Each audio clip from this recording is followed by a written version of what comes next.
When the Allies Flee, Book Information, author Nguyen Tien Hung, Country Hoa Kh. When the Allies Flee is a book published in 2005 by Dr. Nguyen Tien Hung, Professor of Economics at Howard University. Author Nguyen Tien Hung is the former Minister of Planning of the Republic of Vietnam from 1973 to 1975, assistant on reconstruction of President Nguyen Van Thieu. He worked at the Independence Palace, next to President Thieu and Ambassador Graham Martin.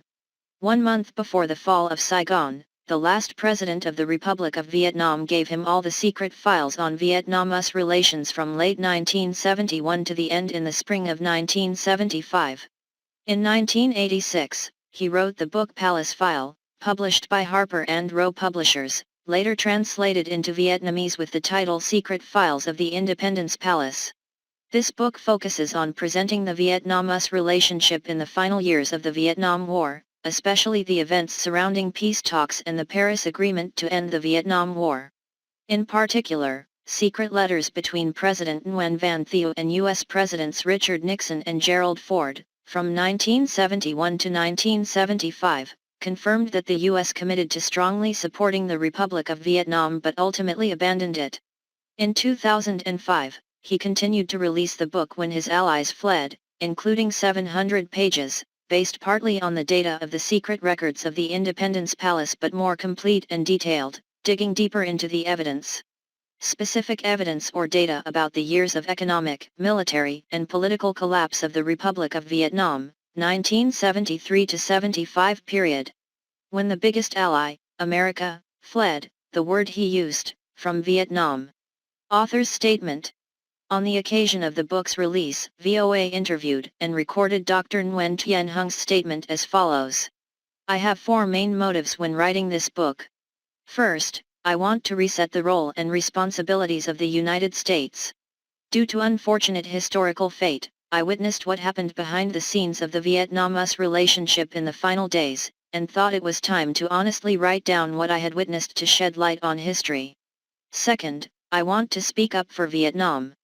Many books have been written about the end of the war, many of them are very biased, especially books by American authors, who write from their point of view. Third, I think especially of Vietnamese youth, they are very confused, do not understand history well, and do not have enough reading materials. Many students write essays about Vietnam based on library or internet documents. I find many of them are very naive and biased. I think that if we continue to let children write like this, history will not be truthful. Therefore, I tried to record the documents in English and put them in the appendix for your reference. For example, Dr. Henry Kissinger's sentence, being grateful is not a characteristic of Vietnamese people. If we let children quote that sentence in their articles, how can it be correct? The last reason, I think I have a personal responsibility after having the opportunity to be close to President Thieu and Ambassador Martin in the last days, and after 1975, having had a lot of contact with them. These 2 characters have heard and recorded many passionate things. According to VOA, author Nguyen Tien Hung said, his wish when writing this book is to return history to its truths. He does not blame anyone, does not defend anyone, does not condemn anyone, but only recorded what he had the opportunity to witness, and the author also hopes that Vietnamese youth will continue the work he is doing to return the truth to history, and, in his words, to return to Caesar what belongs to Caesar. This book does not mention all the reasons that led to the collapse of the Republic of Vietnam. This is just an attempt to honestly recount what I have seen and heard, and what I have learned. To share with fellow countrymen about an important chapter in the country's history, and at the same time summarize lessons for future generations. General introduction to the work. When the Allies Flee consists of 5 parts, divided into 20 chapters, each chapter is given a title by the author that explains the main idea of that chapter. The work consists of 705 pages, including more than 170 pages of appendices, from page 497 to page 701, including copies of secret documents exchanged between 3 presidents Richard Nixon, Gerald Ford, and Nguyen Van Thieu. Some letters and documents in the appendix have been translated by the author and included in the book to further clarify the author's topic. Chapter 1, Vietnam elects Nixon. Chapter 2, Kissinger, who are you? Chapter 3, The Carrot and the Stick. Chapter 4, Retreating into the Shadows, Status of a Small Country. Chapter 5, Self-Sufficiency. Chapter 6, Autumn Shock. Chapter 7, How to Become Less Dependent. Chapter 8, The Year of Destiny. Chapter 9, The Executioner's Sword. Chapter 10, Time of Despair. Chapter 11, Concealing Congress and the American People. Chapter 12, Please help us / one last favor. Chapter 13, Why don't they just die already? Chapter 14, Who doesn't want to evacuate? Vietnamese people? Chapter 15, Came in to help. Came out to shoot again? Chapter 16, Farewell, Ambassador. Chapter 17, One last attempt. Chapter 18, Many difficulties at the beginning. Chapter 19, Why did it collapse? Chapter 20, Lessons from the Vietnam War. Last words, the kindness of the American people. In all, there are 9 volunteer agencies participating in settling Vietnamese people. These organizations struggled to operate and had to spend an average of $2,500 to $3,000 to settle each family. Preface. Why so fast? March 10, 1975, the North Vietnamese Army captured Ban My Thuot. By April 30, they entered Saigon. Lightning fast, only 52 days. Could a war that lasted 20 years end so quickly? Then the next evacuation. First of all, the evacuation time, why was it so short? Although the 2 wars in 1954 and 1975 ended in completely different circumstances, we can still ask why when France withdrew from the north, the time limit was set at 300 days. Now when the US completely withdraws from the south, there are no regulations, the evacuation only lasts for a mere 5 days. Speaking of the way he left, why was it so tragic? In 1954, even though it was only an evacuation from north to south, and in 1975, it was an evacuation to the US, so 2 different events, but we can somehow compare the group's orderly departure with very little danger last time. First, with a chaotic, risky, and terrifying evacuation the second time. After all, why were so few people saved? In 1954, the US was not directly involved in Vietnam but helped transport and settle 1 million people, or 7% of the northern population. After 20 years of intervention with more than 500,000 troops, living and dying with 20 million Southern militiamen, now they intend to save only 50,000 people. At the last minute, I picked up more. There are less than 130,000 people in total, which means 0.6% of the population. Reporter: Sir, let's say the United States has broken its promise, but is there any other reason why we have to bring Vietnamese people to America? Author: The Statue of Liberty is reminding us that America is the land of wanted people and immigrants. Reporter: I would like to remind you that the Statue of Liberty faces the Atlantic Ocean. It means that she turned her back on Asia, on us, Vietnam. This is an anecdote from our press conference on April 30, 1975, May 1, Saigon time, at the Mayflower Hotel on Connecticut Street, Washington, D.C. The purpose of the meeting is to call on the United States to save the boats floating like bamboo leaves off the coast of Vung Tau. Extremely emotional, we couldn't hold back our tears. This ironic sentence has haunted us since that moment, and will probably never fade from our memories. After 30 years, we have not found satisfactory answers to the above questions. The historical event of 1975 left deep impressions on the minds of all of us, Vietnamese people, whether at home or abroad. Each person has a situation, an emotion, a destiny. Some of you holding this book in your hands are lucky people, more or less, who have escaped many risks. Other members have suffered a cruel fate, now they are only unjust souls wandering in the heart of the Pacific Ocean. And later, future generations, our children and grandchildren will continue to wonder, why did our parents and grandparents leave their homeland? Ancestral land fled to America? Sang when? What is the socio-political and economic situation like? Sang how? Lucky? What was it like at first? How to live? Without relatives, without money, without a suitable career, without the same language, how can we raise our children and grandchildren to become successful like they are today? Nearly 20 years ago, in 1986, I and Gerald Schechter, former editor of Time Weekly magazine, published the book The Palace File. The book talks a lot about the Paris Agreement and its adverse effects. The target audience is mainly American readers, especially American policymakers. The Secretary of State at that time, Mr. George Shultz, in the Reagan administration, wrote to us that he had placed this book in the small library of the Secretary of State's office in Foggy Bottom. His successors will read it. In 1988, the New York Times selected The Palace File as one of the books that presidential candidates need to read, with the title, Reading While Campaigning, a Crash Course for the Office of President. Read and Run, a RAM course for the presidency. When the Allies Flee, was written primarily for Vietnamese readers. The book includes 5 main parts. Part I, discusses when and how America withdrew from the Vietnam battlefield.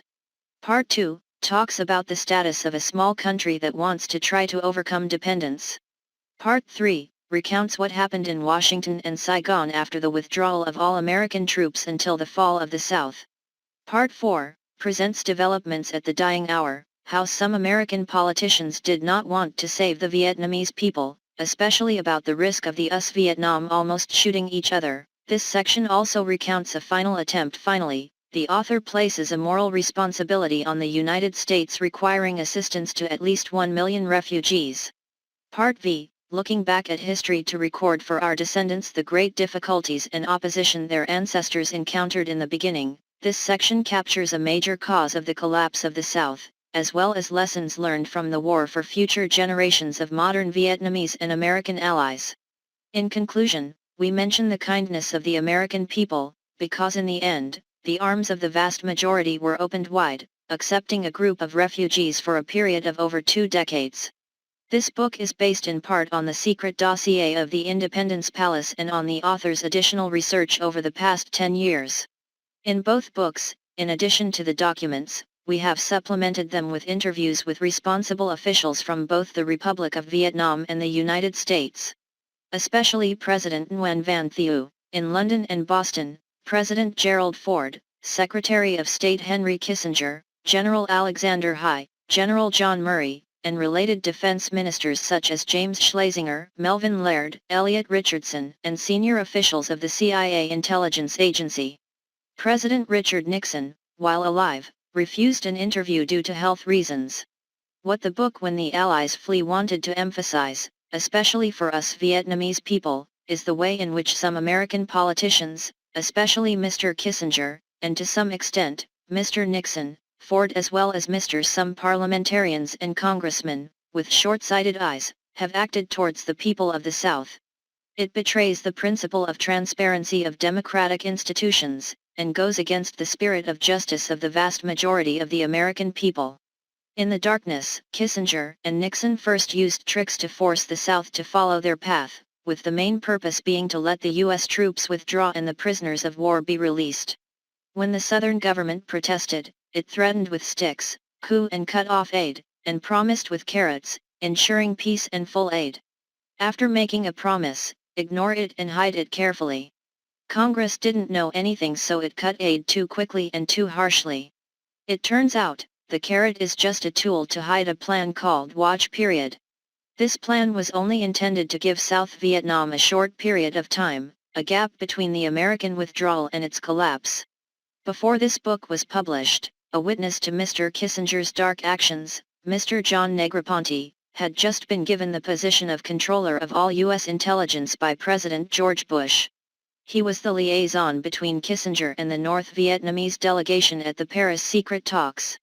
On February 19, 2005, the Boston Globe had an article about him and commented, although Negroponte was only a junior employee at that time, he had a very independent spirit and opposed Kissinger's acceptance of the North Vietnamese army occupied the South, arguing that this would bring the South to collapse and that this action would mean abandoning America's allies. Mr. Richard Holbrooke, U.S. Ambassador to the United Nations under President Clinton, and a colleague of Negroponte when he was on the National Security Council, said that it was because Negroponte opposed Kissinger that he was demoted from working in the National Security Council. Most of the 1970s. Regarding the South, right before the complete collapse, Mr. Kissinger exclaimed, "Why don't they just die already?" After that, the initial escape plan was basically designed to evacuate 6,000 Americans and a very small number of Vietnamese. Even though many people may argue that separation from the South was beneficial to America, it was only a short-term benefit, at that time.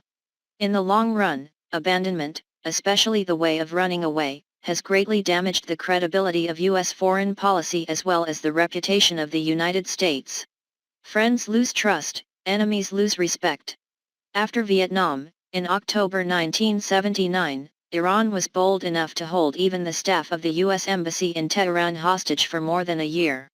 Since then, there have been many attacks on American people and property. Are the actions of Saddam Hussein, Al-Qaeda, the coal ship explosion in Qatar, or the 9/11 incident the consequences of disregarding the United States? Therefore, in the long run, the price to pay is certainly not low. Very few people know about all the behind-the-scenes events in Vietnam-US relations during the period from the time the U.S. disbanded until the time it fled. The reason is because, on the U.S. side, secret files on Vietnam during this period were hidden in Advisor Kissinger's office at the White House. And on the Republic of Vietnam side, it is completely confidential in President Thieu's private office at the Independence Palace. Many famous American authors on Vietnam issues have also commented on this. In the book Uncertain Greatness, Mr. Roger Morris, an important figure in the National Security Council, NSC, controlled by Mr. Kissinger, complained, even though it is a problem written about, and most discussed in foreign policy, but Nixon, Kissinger's record on Indochina is in many aspects the least understood. What under Johnson had been a tangled web of administrative dynamics in Saigon and Washington, had now become virtually the domination of just two minds in the White House, Kissinger and Nixon. Another famous author, Mr. Leslie Gelb, in the book The Irony of Vietnam, The System Worked, wrote, "The story of Vietnam policy under Richard Nixon and Gerald Ford is an important topic, talking about how the United States pulled out, not jumped into Vietnam." However, the necessary documentary sources to analyze the period after 1968 will probably not be available for some time. Hopefully, the book When the Allies Fled will partly fill this gap in history. It was also by fate that the writer witnessed a number of events happening at the Independence Palace as well as at the Department of Defense and the U.S. Congress during those desperate days. First as an assistant to the President, then as Minister of Planning in the Cabinet. As the coordinator of aid on the national economic level, the writer worked directly with President Thieu in his final days. In this position, many times in 1974 to 1975 we had to suppress our pride and go to the U.S. Congress like a beggar.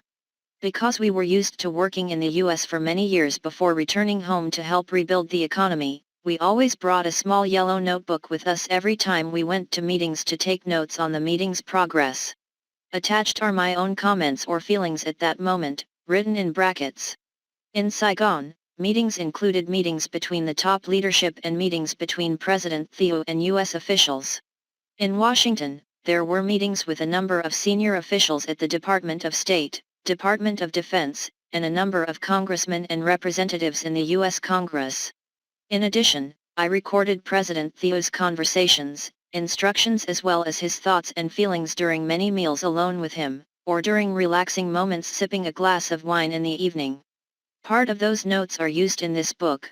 In order to supplement our record, we have tried to do more research in recent times to gain a deeper understanding of the developments that led to the rapid collapse of the South and the subsequent evacuation. In the research and additional citations, in addition to internal documents, we also rely on the published memoirs of key figures participating in the history of this time, such as Presidents Nixon, Ford, Secretary of State Kissinger, Assistants Ehrlichman, Haldeman, Press Assistant Nesson, and books by a number of prestigious authors, such as Messrs. Butler, Hirsch and the two brothers Kalb. We acknowledge and thank the authors and publishers, see references. Regarding internal documents, the most valuable is the top-secret file on Vietnam-US relations under Presidents Richard Nixon and Gerald Ford. In early March, 1975, President Thieu showed us a few letters, and then a month later, he handed over all the documents. It was a stroke of luck that that record was saved for history. Carrying it with us when we boarded the Pan Am plane to Washington on April 15 on our final mission for the Republic of Vietnam, we were extremely worried. The worry is because on the U.S. side, the Ministry of Foreign Affairs is denying that there is any secret commitment. This document was kept secret, so secret that President Ford himself was in the dark.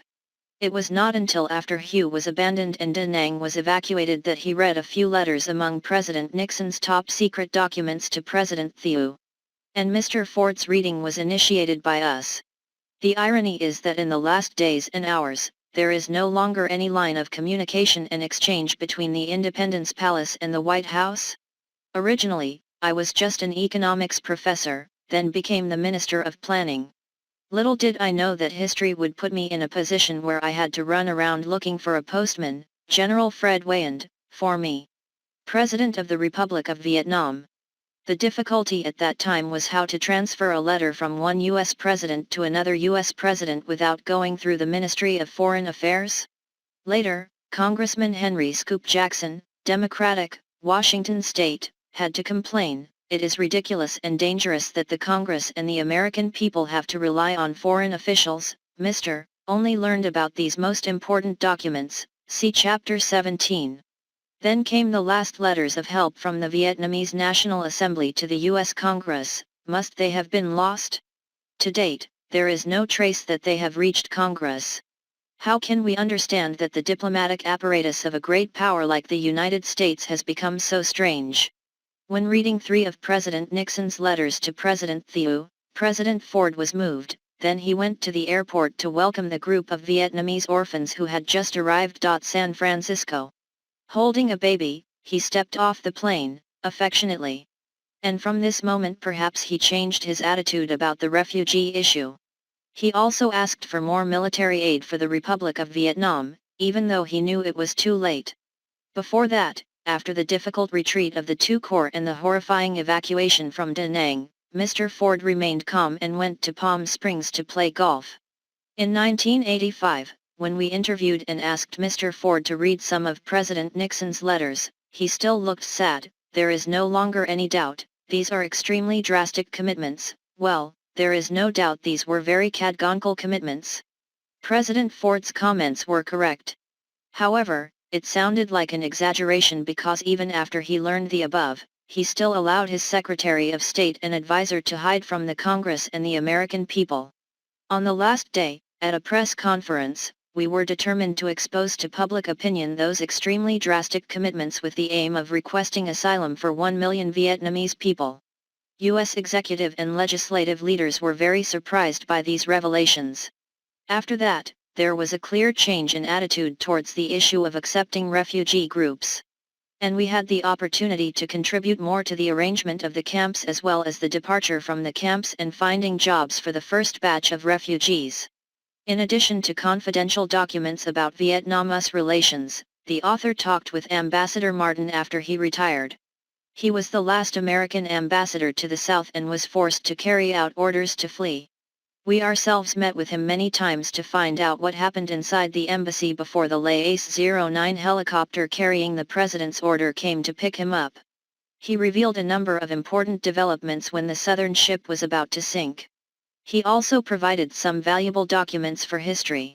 Among these documents, we must mention the letter of President Nguyen Van Thieu asking the U.S. to withdraw from Vietnam. In addition, there were a number of extremely important secret messages exchanged between him and Kissinger in the final days and hours. Ambassador Martin said he wanted to wait for a convenient time to say the last word about the tricks and backstabbing tactics of some politicians in Washington. He would like to comment further on a very real risk that he himself helped avoid. There was almost a major clash between several U.S. Marine Corps divisions and the Republic of Vietnam Army at the last moment. It can lead to complete breakdown. And in that situation, after 20 years of standing side by side, did the Republic of Vietnam become an enemy of the United States? If so, what would be the fate of each of us? On a personal level, Mr. Martin also wanted to write about his own humiliating departure. He believes that this has destroyed a lot of America's prestige. The Ministry of Foreign Affairs did not seem to pay much attention to his suffering, and even punished him, allowing him to sit and play at the ministry before retiring. And he retired earlier than his due date. As far as we know, President Thieu also intends to write his memoirs. But both of them did not have enough time to write. Both of them went back to their homeland, bringing with them so much sadness and bitterness. One person is sad and ashamed for the status of a big country, the other person is regretful and bitter for the status of a small country. On the day marking 10 years of the collapse of the South, April 30, 1985, the New York Times published Ambassador Martin's last criticism, "In the end, we were only worried about running away. China's national wool, in the end, we simply cut and ran. The American nation will have collapsed." I would like to borrow part of what he said as the title for this book. The author is not at all in a high enough position to say the last words, but thanks to a chance of history, he was fortunate enough to meet the late President Nguyen Van Thieu many times in London and Boston to listen and record his words. His final account of the war. In addition, we also heard the heartfelt confessions of the last U.S. ambassador to the South, Graham Martin, before his death. He also advised us to write down what we heard and witnessed to contribute to history. This book does not mention all the reasons that led to the collapse of the Republic of Vietnam. Of course, when faced with failure, we have to blame ourselves first blame, later blame others, or mea culpa, my fault. Regarding the internal political aspects of the South, for example, the author does not mention the causes that other authors have analyzed a lot, such as internal divisions, leadership qualifications and abilities, corruption, and corruption. Corruption, dictatorship, or attitudes of opposition, indifference, and avoidance on the part of some segments of the people.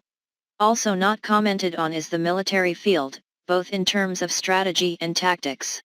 Regarding these areas, although we have heard many sad things about key leaders, we do not have the ability, understanding, and experience to comment thoroughly.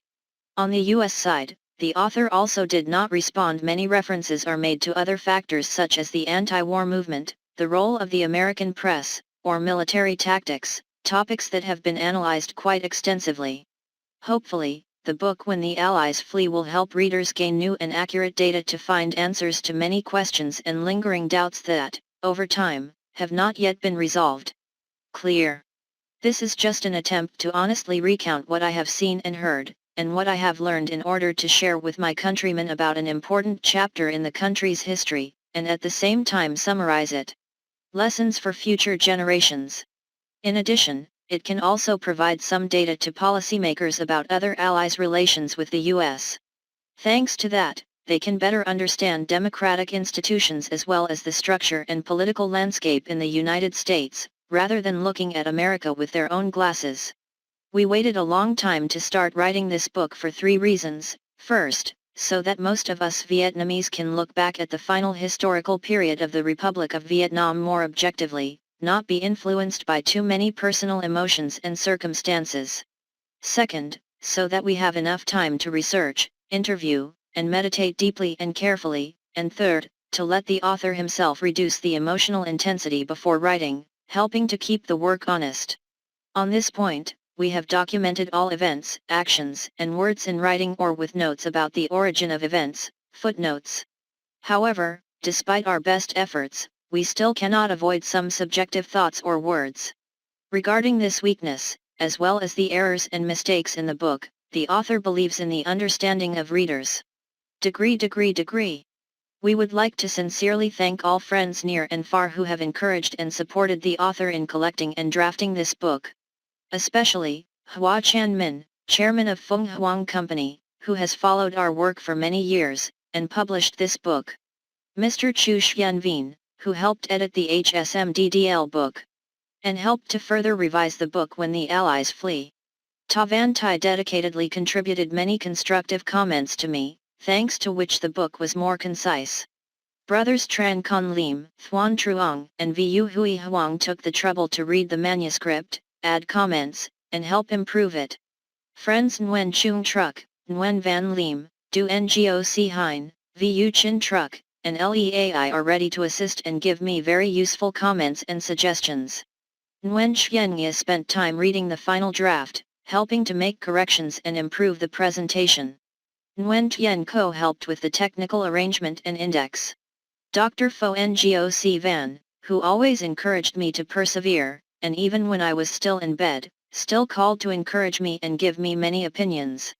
Friends L.E. Van and Virginia L.E. Dang Con and Hoang Hoa, as well as V.U. Van Hoa, have tirelessly encouraged me and made me more enthusiastic in collecting and compiling. I would like to sincerely thank Jeanold L. Schechter, former Foreign Affairs editor of Time magazine, former White House Assistant Press Director, and National Security Council spokesperson, for co-writing The Palace with me. File, 1986, and helped encourage me to write this book. Finally, I cannot help but mention Therese N. Hung's help in compiling, editing, and sacrifice, and my brothers, sisters, brothers, children, and grandchildren, belonging to the great family of Mr. and Mrs. Chan Nguyen Tien Phi, always supporting my spirit during the ups and downs of life. Part I: How to Escape the Mummy. Chapter 1. Vietnam elected Nixon. I firmly believe that incident, Mr. Thieu's actions, caused Mr. Humphrey to lose the election. Lyndon B. Johnson. Memoir: The Vantage Point, 1971. The limousine was parked outside on the lawn. The guest shook hands with the owner and slowly walked down the steps. Suddenly, a firecracker exploded right in front of him. The passenger hurriedly got into the car and the driver slammed the door. The black car with the siren blaring sped away. The entourage followed. Probably a bad omen? Mr. Nguyen Van Thieu had just won the election. President Lyndon Johnson sent Vice President Hubert Humphrey to Saigon to attend the investiture ceremony. After the ceremony, Mr. Humphrey went to meet Mr. Thieu at the Independence Palace, accompanied by Ambassador Bunker and Ted Van Dyck. In the glorious moment of his coronation day, Mr. Thieu happily received the national guest. Surely the Vice President of the United States will have words of praise, comfort, and peace of mind for the first President of the Second Republic. However, as soon as he finished drinking his glass, Humphrey slowly said, "You need to know about the political situation in the United States. It is time for a transition period so that the South can be self-reliant and self-reliant." "Yes, I understand," Mr. Thieu replied, "but we still need to have an American presence at the current level. A few more years with the same level of military and economic aid as now is probably not possible." Humphrey continued. Mr. Thieu listened. The ashes of the Gauloise cigarette he was smoking fell right out thick carpet. Having finished speaking, Mr. Humphrey's delegation said goodbye. Mr. Thieu saw off distinguished guests on the steps of the Independence Palace. As soon as he stepped down the steps, Mr. Humphrey himself witnessed the shelling scene. Since the summer of 1967, when public opinion began to talk about the U.S. presidential election, many American friends told me to be very cautious. Now, listening to Mr. Humphrey speak like this, I immediately know that the time for U.S. policy to change is coming, as Mr. Thieu recounted. And since the meeting, Mr. Thieu has had a very clear impression of Mr. Humphrey. If he becomes president, the U.S. will withdraw everything, leaving the South self-reliant and self-reliant. The Vietnam War has ended 30 years ago, but the echoes of the Vietnam War still linger somewhere. People always mention it in debates, most recently the Iraq War. Just talking about the two Democratic and Republican candidates in the 2004 election, John Kerry and George Bush, was a controversial issue that lasted for several months. Then comes the lesson of the Vietnam War: if the United States participates in war anywhere, it must attack quickly, fight hard and withdraw immediately, as Mr. Bush father did. Don't station troops and get bogged down. Therefore, Congressman Edward Kennedy, an influential figure of the Democratic Party, called Iraq Mr. Bush's Vietnam. The lesson for the United States has been learned by many people. But few people talk about the lessons for America's allies during wartime. One of those lessons is that every time there is a presidential election, the United States will take strong measures to demonstrate its willingness to build peace. Early is before the election year. Late is at the end of the summer of the election year, when the two parties meet to choose presidential candidates. This phenomenon also recurred in the 2004 election. In the fall of 2003, the Bush administration announced that it would return power to Iraq at the end of June 2004, making Iraq's new leaders, named U.S. support, was very concerned, but had to agree. The effect of this step is to reduce the American people's fear of being bogged down. Then the transfer of power was also carried out at an unexpected time, 2 days before the scheduled date. The press published the news loudly. Near Election Day, the White House announced it would withdraw some troops from foreign locations to the United States. Washington also announced the election schedule in Iraq, set for the end of January 2005, although some Iraqi factions still believe that their security and social conditions do not allow elections. The person elected as president probably knows that when the election is over, the U.S. will talk about withdrawing its troops. And then the new president of Iraq will also say we still need the U.S. military presence for a while longer. Every 4 years, every time there is a U.S. presidential election, there is pressure on the Allies. That was one of the experiences of South Vietnam during the war. During the First Republic, before President Kennedy ran for a second term in 1964, President Ngo Dinh Diem was under a lot of pressure from the summer of 1963, then was murdered on November 1 during the Second Republic. Before the November 1972 election, President Nixon pressured the Republic of Vietnam to sign the Paris Agreement. And in the year before the 1976 election, President Ford turned a blind eye, letting the South retreat into the past in peace. Back in the First Republic, after President Kennedy came President Johnson. Starting to want to uninstall Tet Mao Then, January 31, 1968, is an important historical milestone. After everything was over, militarily, the U.S. considered it a success, but psychologically, it was a huge failure. For the first time, opinion polls showed that the number of people who opposed the war, 50%, was higher than those who supported it, 42%. The press raised many questions about the credibility of the U.S. government's stance. On March 10, when the New York Times revealed that General William Westmoreland had just asked for 206,000 more troops, a heavy atmosphere was clearly evident from the White House. Being in Washington at that time, we still remember the afternoons when 3 American television systems broadcast news reports from Vietnam, accompanied by difficult questions, pessimistic comments, "Oh, why is it so bad? So boring." The State Department as well as the White House, when responding to the press, clearly took a defensive stance, only defending. Just 3 months ago, Mr. Westmoreland went on television to reassure the American people that everything was going well and that it was time to see the light at the end of the tunnel. Now, suddenly, the Viet Cong entered the embassy. The difficult question is, if you are winning, why do you have to ask to increase the number of troops by up to 40%? Many commentators believe that the Mao Then incident was Dien Bien Phu for President Johnson. He was psychologically defeated. When Defense Secretary Robert McNamara was down, Mr. Johnson had no support. In 1984, Mr. McNamara admitted that ever since the U.S. brought troops in, 1965 to 1966, he had had doubts about the war. So why did he enthusiastically advocate bringing troops into the South? It is thought that he just wanted to please Johnson at that time because he was aiming for the position of President of the World Bank. Tet Mao Then was a good time for him to consider retreating. Strongly opposed resoundingly, seeing Hawk McNamara starting to avoid, President Johnson was tired and bored. On March 31, exactly 2 months after Mao Then, he announced that he would not run for a second term. At the same time, ordered to stop bombing North Vietnam from above the 20th parallel to call for an armistice. After the ceasefire, the troops withdrew. Elections, let's go to Paris? President Johnson immediately nominated Vice President Hubert Humphrey to run for him in November 1968. Declaring his intention not to run for election at the end of March, Johnson gave Humphrey enough time to organize and campaign. Humphrey ran for office with the stance of ending the war and bringing peace. But if it ends by unilaterally giving up, the United States will be despised by the world. That's a loss. There must be an armistice agreement signed by the Republic of Vietnam for it to be legitimate.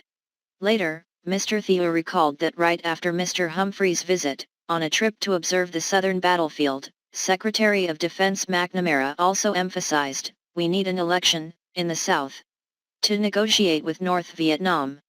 Ambassador Bunker always said there needs to be peace talks to prove to the Congress and the American people that we, the United States and the Republic of Vietnam, both want peace. Candidate Humphrey's plan took shape in May 1968, when Mr. Cyrus Vance representing the United States and Mr. Ha Van Lao representing North Vietnam met in Paris to discuss the details of the peace talks that ended war. At that time, the government of the Republic of Vietnam did not participate because Saigon wanted to directly negotiate with Hanoi. The Southern Liberation Front, NLF, only participated as part of the North Vietnamese mission. But if the Southern government does not participate, how can we get an agreement soon?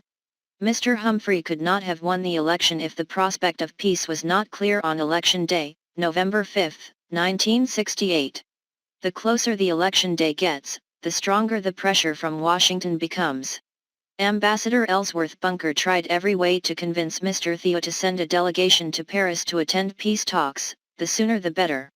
Elections, don't go to Paris? At the same time, Mr. Thieu received flirtations from Mr. Hubert Humphrey's opponent, Mr. Richard Nixon. Nixon's message was completely opposite: don't participate in the Paris peace talks, try to delay as long as possible to wait for Mr. Nixon to become president, everything will be fine. The intermediaries at that time were Ms. Anna Chennault and Ambassador Bui Diem. Ms. Chennault is very trusted by Mr. Thieu. She is of Chinese descent, the widow of General Claire Chennault, commander of the Flying Tigers, an American volunteer group that fought against the Japanese during World War II. After her husband died in 1958, she replaced him as administrator of Phi Ho Airlines. During flights through Southeast Asia, she often stops in Saigon and visits Mr. Thieu. One time, she was even invited to stay at Bao Dai Vung Tau Villa. She played a major role in the Chia lobby group and raised campaign funds for the Republican Party. Mrs. Chennault moved freely in and out of Washington's political world and was very proud of her acquaintances there. She first met Nixon in 1954, when he visited Taiwan as vice president. In 1960, she promoted Nixon's campaign against Kennedy. Anna Chennault visited Saigon regularly in 1968, to inform Mr. Thieu about Nixon's candidacy and his views on Vietnam. She told Mr. Thieu that Nixon would be a much stronger supporter of Vietnam than Humphrey. Later, she told us, Mr. Thieu was under heavy pressure from the Democrats. My job at that time was to try to keep him from changing his mind. Ambassador Bui Diem, through her introduction, was also received by Mr. Nixon and told him that if he had any news, he should give it to her. Chennault she will report directly to Nixon campaign manager John Mitchell. During the meeting, Nixon promised that if he won the election, he would consider the Vietnam issue as the #1 priority, and guarantee that he will give Vietnam more favorable treatment than the Democrats. Mr. Thieu's strategy. Mr. Thieu knows Mr. Humphrey's stance all too well. If he wins the election, it will mean there will be a joint government, with the Communists, in 6 months, and if Nixon won, he still had hope, he told us one spring afternoon in 1985 in London. He believed that after there was a coalition government, the US would all withdraw, leaving the Republic of Vietnam to its fate. Therefore, he took a risky gamble.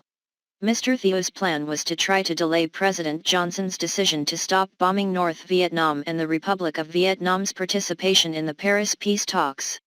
Hovering the goldfish, he never said no to Mr. Bunker, but always said yes, with conditions. Just keep busy to buy time for Republican candidate Richard Nixon. At times, he even used the democratic institutions created by the Americans who helped the South to avoid. He used the excuse that because of the democratic working style, he also had to consult with Kwok Congress and the National Security Council. Mr. Thieu knew that if the pressure was too much, Johnson could make a unilateral decision, so he did not publicly object to Johnson's proposal, but only objected to the details, demanding more of this and that. Truly the way of a schemer to survive.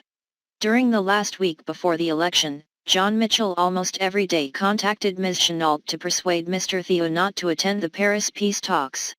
Both knew that the Federal Investigation Agency, FBI, was secretly tapping their phones. And she joked with Mitchell, who's listening on the other end. Mitchell didn't think the joke was funny and said, "You should use the public phone, not talk at work." The message Mitchell gave her was always the same: don't let Mr. Thieu send a delegation to Paris. A few days before the election, Mitchell phoned Ms. Chenault, asking to deliver another message to Mr. Thieu. "Anna, I said this was on Nixon's orders. It is important that our Vietnamese friends clearly understand the Republican Party's position, and I hope you explain it to them like that." Although he received a full report from the CIA and FBI about the phone calls between Ms. Chenault and Saigon, Mr. Johnson decided not to publish it because he would be known for eavesdropping and continued with the peace initiative. His vase to help Mr. Humphrey. Mr. Thieu remained motionless and continued not to move, but gave the American side a vague impression that he would eventually listen and attend peace talks. Ambassador Bunker fell for the trick and reported to Washington that if he waited a few more days, the Saigon government may sit at the conference table. Using diversionary tactics, Mr. Thieu also sent a vanguard delegation to Paris to arrange accommodation and prepare for the participation of the Republic of Vietnam delegation. And just keep swinging like that, when sometimes new protests were raised, sometimes tactical obstacles were withdrawn, and each time it took 2 or 3 days to resolve. Peaceful escalation. The closer the election day gets, the more Johnson must de-escalate the war quickly in order to escalate peace. Wanting to gain the support of the military, he summoned the military commander back in Vietnam, General Creighton Abrams, to Washington for consultation. Abrams landed at Andrews Air Force Base at midnight on October 29, 1968, and went immediately to the White House. At 2:30 a.m., President Johnson chaired a meeting of his senior advisors in the cabinet meeting room. After reviewing the military situation in great detail, Johnson looked Abrams straight in the face for a moment, then asked, "This is a serious moment. As far as the general knows, do you have any hesitation or reservation about stopping the bombing of North Vietnam?" "No," Abrams replied.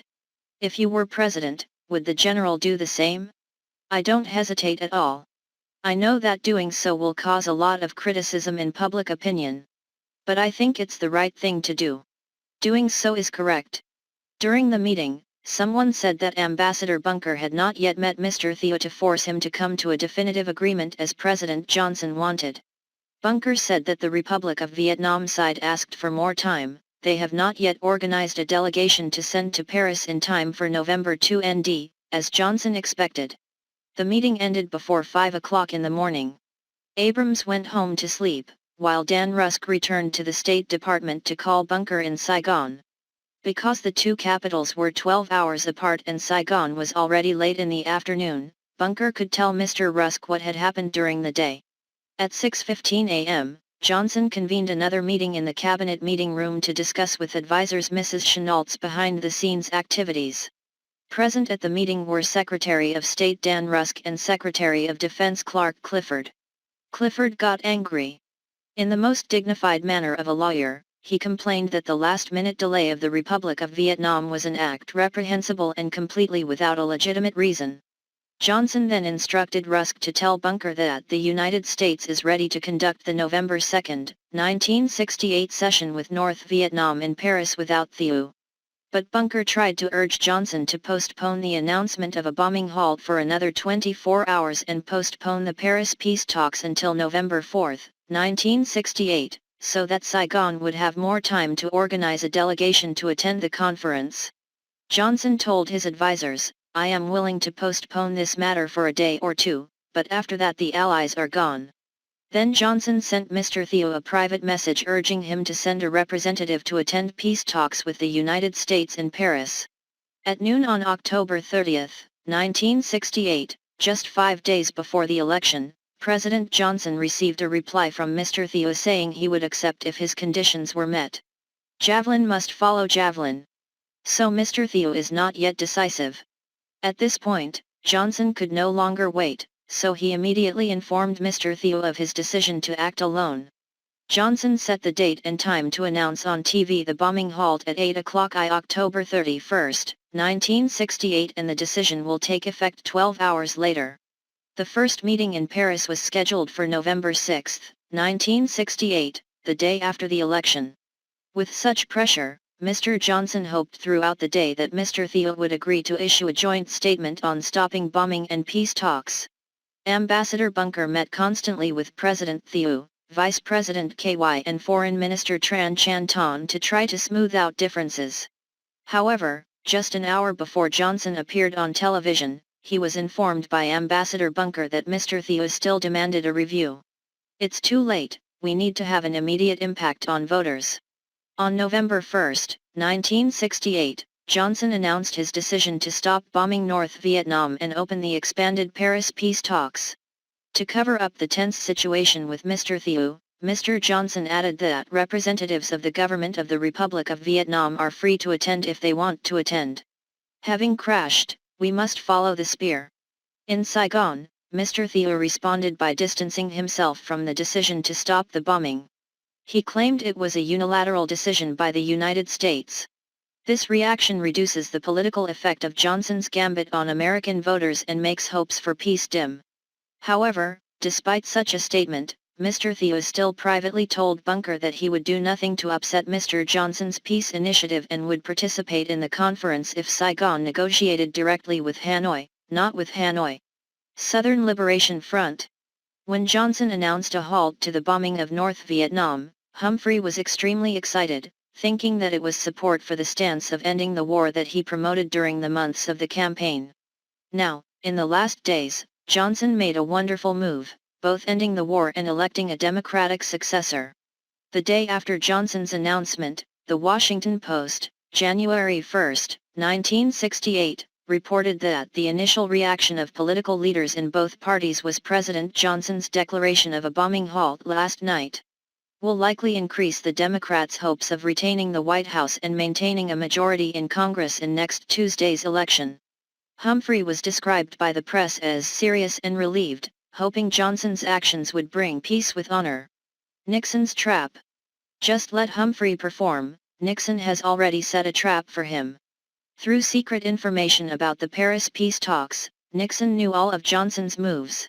This man had a peace initiative to help Humphrey, and had full authority in his hands, and could stop the bombing at any time.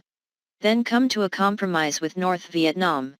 On October 22, 1968, Nixon received a report from Bryce Harlow, one of his political attachés, that said, "President Johnson is trying to find ways to get a trade with North Vietnam. He is becoming eager, seemingly pathologically eager, looking for some excuse that could be used to order a halt to the bombing and to accept any settlement." Reading the report many times, Nixon was extremely upset. He took careful precautions. On October 26, 1968, Nixon decided to publish the following comment on peace talks: "In the past 36 hours, I have heard that there have been many meetings at the White House and in other places on this issue. Vietnam. I heard that senior officials in the administration were very busy reaching a compromise on a cessation of bombing and a subsequent ceasefire. In recent days, those things are considered true. I also heard that the busy activity was a despicable last-minute attempt by President Johnson to save candidate Humphrey.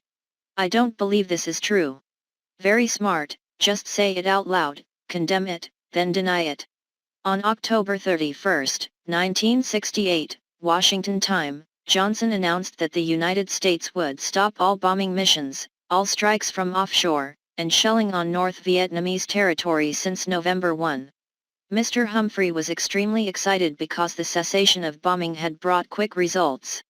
Before Johnson announced, candidate Nixon, with his stance of bringing peace, had more support from the American people than candidate Humphrey, who was considered the successor to Johnson the Hawk. 10 days earlier, Gallup polling organization said Nixon would lead Humphrey by 8 points, 44% and 36%, October 21.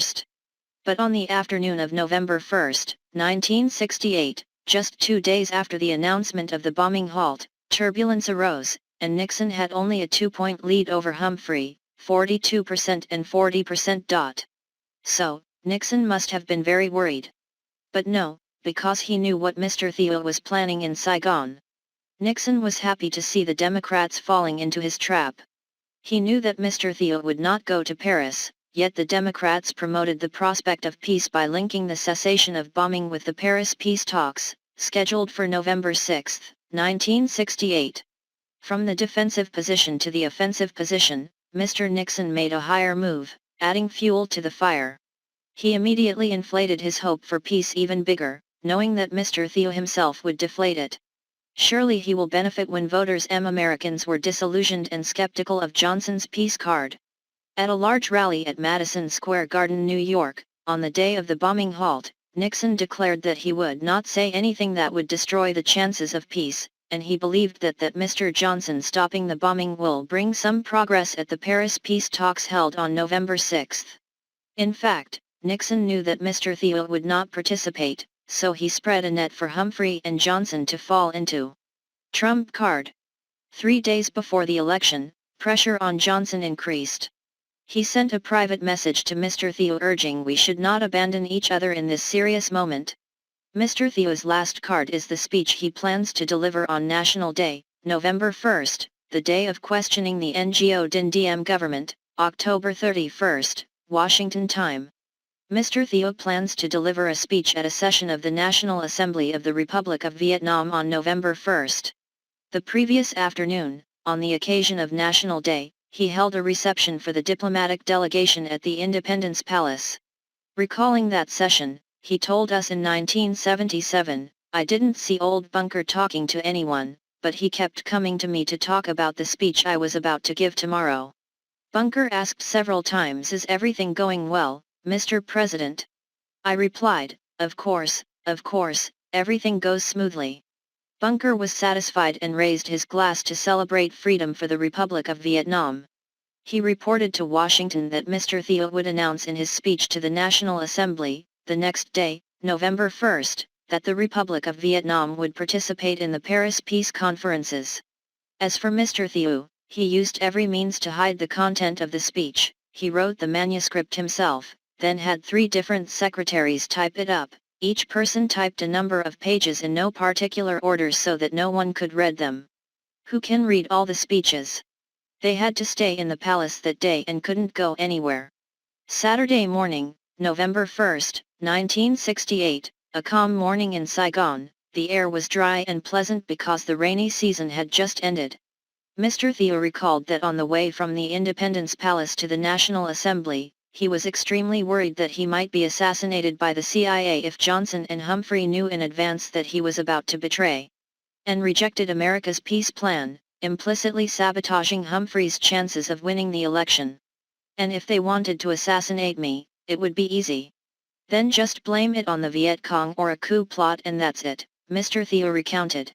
If the situation in the South becomes chaotic, it will be even easier to justify stopping the bombing and starting negotiations with North Vietnam. Mr. Thieu also knew that once he reached the National Assembly building and gave a public speech announcing his decision, there was no need to worry. He will avoid the disasters that could happen if the Americans decide to overthrow him. Sitting tall in the front row of the National Assembly, Ambassador Bunker seemed comfortable and always smiling, after a month of conflict with the Republic of Vietnam. When Mr. Thieu arrived, the cameras of 3 American television systems were all pointed at him and the audience simultaneously stood up and applauded. "Hey citizens, the day of liberation has come for the nation. Everyone seriously salutes the national flag." When he began speaking, Mr. Thieu appeared visibly emotional, but resolute. After a brief introduction, he raised his voice. With a sharp voice, he demanded that North Vietnam directly negotiate with the Republic of Vietnam. The Viet Cong would only participate as part of the North Vietnamese mission. Emphasizing every word, he said, "The government of the Republic of Vietnam regrets that it cannot attend the current preliminary peace talks in Paris." Hearing that, the entire National Assembly stood up and applauded for a long time. Lights and cameras suddenly turned toward the bunker. Later, Mr. Thieu recalled, "I could clearly see that Bunker was trying to act calm but couldn't. He was sweating profusely. Looking at his face, I couldn't help but feel embarrassed, but I couldn't. What else can you do? I cannot accept a situation that could lead me to union with the communists." Mr. Thieu's speech lasted 27 minutes and was interrupted 18 times by applause. This decision of his was decisive. Important news. Mr. Thieu's 1968 Independence Day speech was a key move from a strategy promoted by Nixon himself. The Washington Post's top headline read, "South Vietnam Boys Peace Talk on November 6, and the news section of the article stated, "The consequence of Thieu's actions is to make people doubt the moves of the U.S. aims to open negotiations with the Communists to end the war." Presidential Election Day is Tuesday, November 5, 1968. As famous historian Theodore White commented in The Making of the Presidency, 1968. If peace had been evident as a reality in the last 3 days of the 1968 election, Hubert Humphrey might have been elected, he might have been a minority president, but president nonetheless.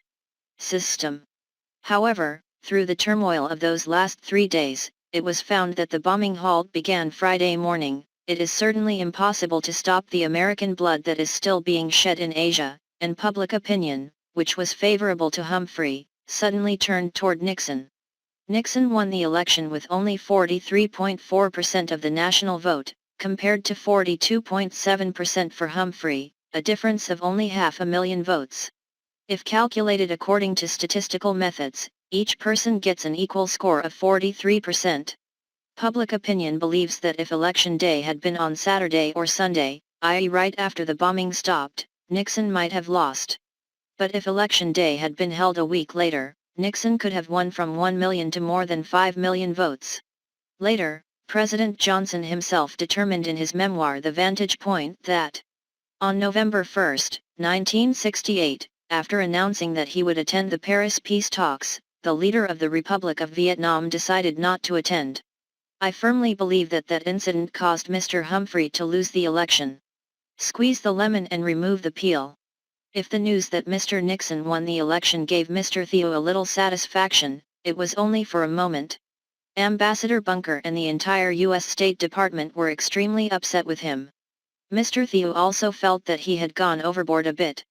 On November 12, 1968, Secretary of Defense Clark Clifford publicly warned Mr. Thieu that if he did not attend the Paris peace talks, the United States would act alone and not need him. The New York Times reported that Mr. Clifford could not suppress his anger that Mr. Thieu had resisted the negotiations at the last moment. In Saigon, Clifford's warning was interpreted to mean that Johnson was angry with Mr. Thieu and might decide to overthrow him. Mr. Thieu recounted, "If Johnson had overthrown me before Nixon took office, that would have been the smoothest solution for Nixon. He would not have had to personally overthrow me. I had no basis in Trump's policy, not only on an individual, but on American policy. I know that the policy of the United States is to negotiate to achieve a coalition government in the South, not military victory. I never had any illusions that Nixon's policy was intended to help the South defeat the North militarily." Later, when he appeared on television to deliver his resignation speech on April 22, 1975, Mr. Thieu also recalled, "During the extremely difficult days of 1968, America's pressure on us was not small." Mr. Thieu's concern about a coup after Nixon was elected was not without reason. Author Seymour Hersh in the book The Price of Power, after summarizing documents about this case, said that after the 1968 election, Mr. Kissinger himself alerted Nixon about Clark Clifford's plot and warned him, "If Mr. Thieu suffers the same fate as Mr. DM, all the peoples in the world will think that being an enemy of America can be dangerous, but being friends with America is definitely death." 1 week after the election, on November 11, 1968, Nixon, although he had won but had not yet officially taken office, he was crowned on January 20, 1969, visited Johnson at the White Palace and received policy instructions. Foreign Affair. At the end of the session, when discussing Vietnam, Nixon declared, "The Johnson administration can act not only on behalf of the current administration but also on behalf of the entire nation. And that means on behalf of the upcoming, Nixon's, administration as well." When this news was announced, the press immediately interpreted Nixon's statement to mean that the president-elect had also begun to do pressure on Mr. Thieu. And that's right, just a few days after Nixon won the election, Nixon's advisor Mitchell called and asked Ms. Chenault to tell Mr. Thieu that he should immediately attend the peace talks in Paris. She was extremely angry, thinking that Nixon had betrayed her. She still remembers that before the election, Mitchell called the peace talks in Paris fake, urged Mr. Thieu not to attend, always urged please hold on, and now he is back. Present, because sending representatives to attend is important. However, Nixon is already on horseback, now he doesn't need anyone else. My way, let's go, Nixon pointed straight to the destination.